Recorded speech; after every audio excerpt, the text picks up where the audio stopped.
Hello friends, welcome to Indian study पर आपका स्वागत है। दोस्तों, आज की इस वीडियो में जो यूपीएसआई का एग्जाम हुआ है 14 नवंबर की ऑल शिफ्ट में, यानी कि फर्स्ट सेकंड थर्ड शिफ्ट में जितने भी क्वेश्चंस पूछे गए हैं, लगभग मैं क्वेश्चंस आपके जीके और हिंदी के क्वेश्चंस लेकर के आया हूं। मैथ और रीजनिंग का लेवल जो है वो बिल्कुल मॉडरेट लेवल की है, यानी कि बहुत ज़्यादा हार्ड नहीं है। और बस कैलकुलेटिव मैथ आ रही है आपकी। हर बच्चा जो भी एग्जाम देकर के आ रहा है बस यही कह रहा है कि मैथ के सारे क्वेश्चंस बन रहे हैं। बस सर, मैथ जो है वो कैलकुलेटिव आ रही है और कहीं भी कोई दिक्कत नहीं हो रही है ना। तो मैथ और रीजनिंग के सारे क्वेश्चंस आपके इसी तरीके से आ रहे हैं। और कुछ यहाँ से आइडिया आपको मिल जाए किस तरीके से क्वेश्चंस पूछे जा रहे हैं। एक बार फिर बोलूंगा, जो भी सेकेंड शिफ्ट और थर्ड शिफ्ट में अपना एग्जाम दे करके आया है तो मुझे कमेंट बॉक्स में जरूर से बताइएगा। और कई बच्चों के इससे पहले जो फर्स्ट शिफ्ट की वीडियो अपलोड की थी, कई बच्चों के मैसेज आए कि सर जो क्वेश्चंस आप करवा रहे हैं वो एक्चुअल में वही क्वेश्चंस हैं जो आपके एग्जाम में पूछे गए थे। ठीक है। तो क्वेश्चंस पूछा गया था कि महान्यायवादी का कार्यकाल, आपसे पूछा था कि महान्यायवादी का कार्यकाल क्या होता है। तो महान्यायवादी जो है ये राष्ट्रपति के प्रसाद पर्यंत कार्य करते हैं। अनुच्छेद 76 में इनका जो है वो वर्णन है। ठीक है। क्वेश्चन ऐसे पूछा था कि भारत के विधि अधिकारी का कार्यकाल कितना होता है। तो प्रथम विधि अधिकारी कौन होता है? यही होते हैं महान्यायवादी। वेदों की ओर लौटो, स्वामी विवेकानंद ने ये नारा दिया था। अनुच्छेद 112 से आपका क्वेश्चंस पूछा गया है। 108 से आपका पूछे जाने वाला है। 110 से आपका आने वाली शिफ्टों में पूछा जाएगा। 112 से आपका पूछ लिया गया है। वार्षिक वित्तीय विवरण यानी कि बजट के बारे में जो है वो वर्णन है अनुच्छेद 112 में। संविधान के पहले पेज का डिजाइन किसने तैयार किया था? तो ये राम नारायण सिन्हा ने तैयार किया था। ये क्वेश्चन आपका पूछा गया। छाया का आपको बहुवचन पूछा था, तो छाया का बहुवचन होगा छाए। ठीक है। चंदन का पर्यायवाची आपसे पूछा था कि चंदन का पर्यायवाची क्या होता है। तो गंधराज, ये आपका चंदन का पर्यायवाची होता है। स्पर्श व्यंजन कहते कहते हैं जो का वर्ग होता है, टा वर्ग होता है, चा वर्ग होता है, ता वर्ग होता है और एक और बचा आपका पा वर्ग। ये सभी के सभी जो है वो स्पर्श व्यंजन या इनका दूसरा नाम है वर्गीय व्यंजन, इसमें गिने जाते हैं। अगर आप स्पर्श व्यंजनों की संख्या मेरे से पूछोगे तो 5 वर्ग होते हैं और हर वर्ग में 5 वर्ण होते हैं, तो 25 हो जाएंगे। तो ध्यान रखना। तो स्पर्श व्यंजन पूछा था। अब ये ऑप्शंस के ऊपर डिपेंड करता है कि कौन सा ऑप्शंस दिया था। वृद्धावस्था का यानी कि वृद्धावस्था का अध्ययन कहलाता है जेरंटोलॉजी, ये आपसे पूछा जाता था। त्रिलोचन में कौन सा समास है? त्रिलोचन यानी कि तीन नेत्र, और तीन नेत्र किसकी हैं? शिव जी। जितने भी भगवान के नाम है सभी के सभी बहुब्रीहि समास में, तो बहुब्रीहि समास हो जाएगा। दर्शना विलासा में शुद्धवर्तनी आपसे पूछी थी कि दर्शना विलासा में शुद्धवर्तनी क्या होगी, तो ये आपसे पूछा गया था। सर्वाधिक दर्शना विलासा, ये बिल्कुल शुद्धवर्तनी बिल्कुल सही लिखी हुई है ना। सर्वाधिक चावल उत्पादन करने वाला राज्य कौन सा है? तो ये पश्चिम बंगाल है ना। गंगा नदी कहाँ से प्रवेश करती है उत्तर प्रदेश में? बिजनौर आपका सही आंसर होगा। ये क्वेश्चन आपसे पूछा गया था। उत्तर प्रदेश की सबसे लंबी नहर कौन सा है, कौन सी है? ये आपसे क्वेश्चंस पूछा गया तो कौन सी नहर है? आप सभी लोग जानते हैं उत्तर प्रदेश की सबसे लंबी नहर है शारदा नहर। नेक्स्ट क्वेश्चन स्टार्ट करने से पहले थोड़ा अनअकैडमी के बारे में बता दूं, क्योंकि वहां पर मैं डेली बेसिस पे क्लास ले रहा हूँ। दोस्तों, अगर आप उत्तर प्रदेश के किसी भी एग्जाम की तैयारी कर रहे हैं तो अनअकैडमी आप लोगों के लिए लगभग सभी कोर्स चला रहा है जो उत्तर प्रदेश के अंदर आगामी एग्जाम है। यहाँ पर आपको देखो सारे कोर्स देखने को मिल जाएंगे। अभी हाल ही में इलाहाबाद हाईकोर्ट आरओ एआरओ का एग्जाम है तो वो भी कोर्स चल रहा है। यूपीएसआई का एग्जाम आप सभी लोग जानते हैं 12 तारीख से स्टार्ट हो रहा है, तो ये भी आपका कोर्स चल रहा है।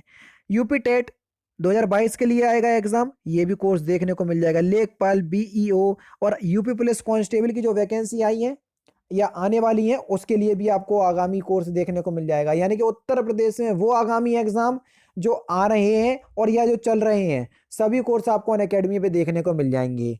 और सबसे अच्छी बात यही है कि आपको इन सभी कोर्सेज के लिए अलग अलग पैसे नहीं देने हैं। एक बार आपको UP PSC UP triple SC category के अंदर सब्सक्रिप्शन परचेस कर लेना है। उसके बाद केवल और केवल काम आपका पढ़ाई का रह जाएगा। उस कैटेगरी में जितने भी कोर्स चल रहे होंगे सब अनअकैडमी आपको एक्सेस करने का मौका देगी, है ना। ये देख लीजिए आगामी बैच आपके ये 8 नवंबर से अभी आपका इलाहाबाद हाईकोर्ट आरओ एआरओ का बैच स्टार्ट हुआ है। ठीक है। 10 नवंबर से आपका यूपीपीएससी 2022 को टारगेट मान करके तैयारी कर रहे हैं तो ये वाला बैच स्टार्ट हो गया है। ये वो कोर्स हैं जो अभी हाल ही में स्टार्ट हुए हैं या जो चल रहे हैं उसमें भी एनरोल कर पाओगे, और जो इन फ्यूचर आने वाले हैं उसमें भी एनरोल कर पाओगे। इन सभी में एनरोल करने के लिए एक बार सब्सक्रिप्शन परचेज करना है। डिस्क्रिप्शन में लिंक है तो एक बार जरूर से चेकआउट कीजिएगा। कोई भी कोर्स परचेज करने के लिए रेफरल कोड की जगह इंडियन स्टडी अप्लाई कीजिएगा। क्या कीजिएगा? Indian study. स्पेलिंग में आपको बता दे रहा हूं, नहीं तो आप लोगों को दिक्कत ना हो। ठीक है। इंडियन स्टडी, ये मेरा इंडियन स्टडी जो अपने चैनल का नाम है वही अप्लाई कीजिएगा, तो आपको इंस्टेंट 10% का डिस्काउंट भी प्राप्त हो जाएगा। ठीक है, अब देखते हैं नेक्स्ट क्वेश्चन।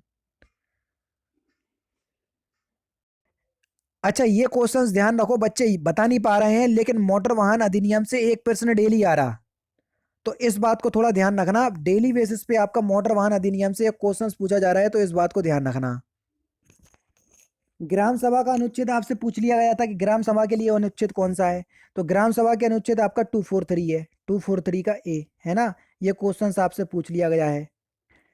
छठवां विश्व हिंदी सम्मेलन जो है वो कहाँ पर आयोजित किया गया था, तो ये लंदन में आयोजित किया गया था। एक बार चेकआउट कीजिएगा। कौन सी भाषा 8वीं अनुसूची में नहीं है, तो 8वीं अनुसूची में भोजपुरी होगा ऑप्शंस में, ये मैं बिल्कुल दावे के साथ कह सकता हूँ। तो भोजपुरी नहीं है, क्योंकि संसद में इसकी उठाना मतलब 8वीं अनुसूची में शामिल करने की बात चली थी, इसलिए ये क्वेश्चन पूछा गया।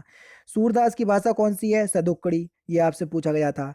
मिरर इमेज से एक क्वेश्चन था, तो आप ध्यान रखिएगा। मिरर इमेज पासा यानी कि जो डाइस होता है वहां से एक क्वेश्चन था। शरीर का सबसे कठोर तत्व आपसे पूछा था, जो कि दंत बलक इनेमिल बोलते हैं, ये क्वेश्चन था। एक जीबी में कितने एमबी होते हैं, 1024 एमबी, ये आपका क्वेश्चन देखने को मिला। अच्छा, प्राथमिक सेक्टर से क्वेश्चन था कि निम्नलिखित में से कौन सा प्राथमिक सेक्टर के अंतर्गत आएगा, तो ये क्वेश्चन था। क्वेश्चन पर्टिकुलर नहीं बता लेकिन टॉपिक पता चल गया, तो पूरा टॉपिक जो है वो आपको याद कर लेना है। कृषि लोन पर 2 करोड़ से अधिक, अगर कोई किसान कृषि लोन पर 2 करोड़ रुपए ब्याज पर ले रहा, या लोन पर ले रहा, तो 2 करोड़ से अधिक पर कितना प्रतिशत उसे ब्याज जो है वो देना पड़ेगा, इस तरीके से क्वेश्चन था। कैलाश पर्वत कहाँ है, ये क्वेश्चन था, आप मुझे कमेंट बॉक्स में बताइएगा। कौन से धर्म का उदय भारतीय महाद्वीप में हुआ, ये क्वेश्चन आपका था। जजिया कर और दास प्रथा का अंत कौन से शासक ने किया, ये क्वेश्चन देखने को मिला।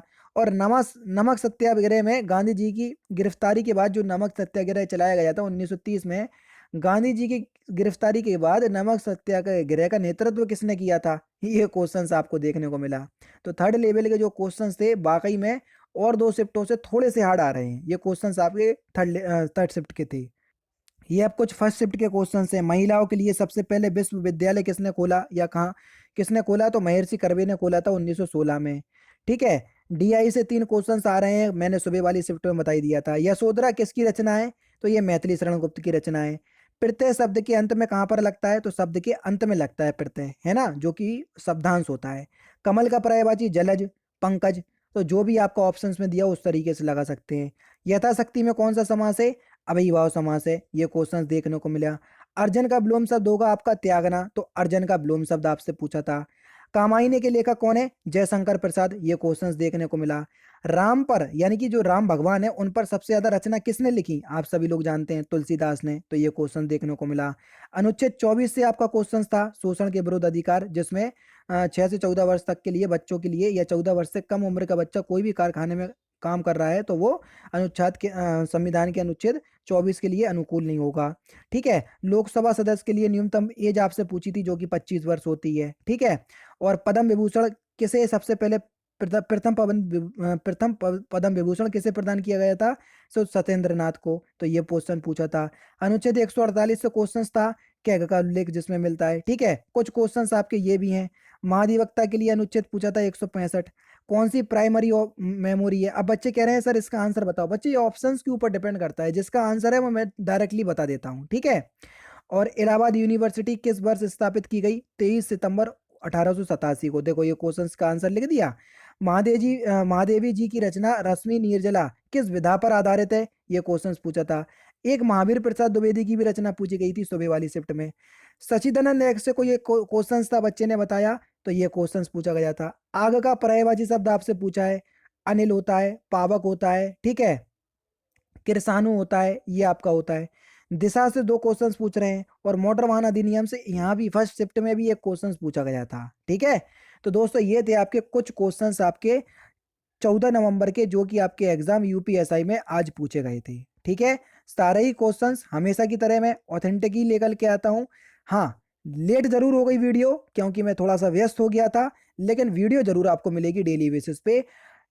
पहली शिफ्ट की मिले या ना मिले, लास्ट की ये तीनों शिफ्ट का एनालिसिस आपको जरूर देखने को मिलेगा हमारे चैनल पे। तो दोस्तों फिलहाल की वीडियो में सिर्फ इतना ही। अगर आपको वीडियो पसंद आए तो प्लीज़ दोस्तों वीडियो को लाइक कीजिए, शेयर कीजिए, और साथ ही साथ हमारे चैनल को सब्सक्राइब करना ना भूलें, क्योंकि मैं रोजाना इसी तरह के वीडियोस आप लोगों के लिए लाता रहता हूँ। नमस्कार दोस्तों, जय हिंद, जय भारत।